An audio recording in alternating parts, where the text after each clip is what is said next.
রাজশাহীর তানোর উপজেলায় পরিত্যক্ত গভীর নলকূপে পড়ে যাওয়া 2 বছরের শিশু সাজিদকে উদ্ধার করতে রাতভর খনন কাজ চালিয়েও তার সন্ধান মেলেনি। প্রায় ৩৫ ফুট গভীর পর্যন্ত মাটি সরানোর পরও শিশুটির অবস্থান শনাক্ত না হওয়ায় ফায়ার সার্ভিস আবারও খনন কাজ শুরু করেছে। নতুনভাবে পাইপ ও সার্চ ভিশন ব্যবহার করে শিশুটির অবস্থান শনাক্তের চেষ্টা চলছে। ঘটনাস্থলে উদ্বেগ উৎকণ্ঠা নিয়ে অপেক্ষা করছেন শত শত উৎসুক মানুষ।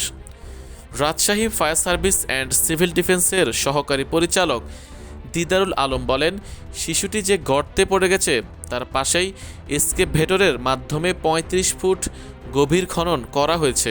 এখন ফায়ার সার্ভিসের রেস্কিউ টিম খনন করা সেই গর্তে সুড়ঙ্গ করছে।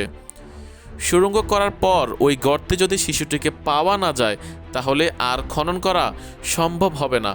তখন ওই গর্ত থেকেই অন্য কৌশলে শিশুটিকে উদ্ধার করার চেষ্টা করা হবে, কারণ এই নলকূপের গভীরতা ১৫০ থেকে ২০০ ফুট। নলকূপের ভেতরে যে কোনো জায়গায় শিশুটি আটকে রয়েছে বলে ধারণা করছেন ফায়ার সার্ভিসের এই কর্মকর্তা। স্থানীয় লোকজন ও ফায়ার সার্ভিস জানায়, বুধবার দুপুর ১:১টার দিকে তানোরার পাচন্দর ইউনিয়নের কোয়েলহাট পূর্বপাড়া গ্রামে মায়ের সঙ্গে বাড়ির পাশে বিলে যাওয়ার সময় একটি পরিত্যক্ত গভীর নলকূপের গর্তে পড়ে যায় শিশু সাজিদ। স্থানীয় লোকজন তাকে উদ্ধারের চেষ্টা করে ব্যর্থ হয়ে ফায়ার সার্ভিসে খবর দেয়। প্রায় ঘণ্টা খানেকের মধ্যে প্রথমে স্থানীয় ফায়ার সার্ভিসের ইউনিট এসে ভেন্টিলেশন দেয়। এরপর রাজশাহী ও চাঁপাইনবাবগঞ্জ থেকে আরও 2টি ইউনিট গিয়ে উদ্ধার তৎপরতা শুরু করে।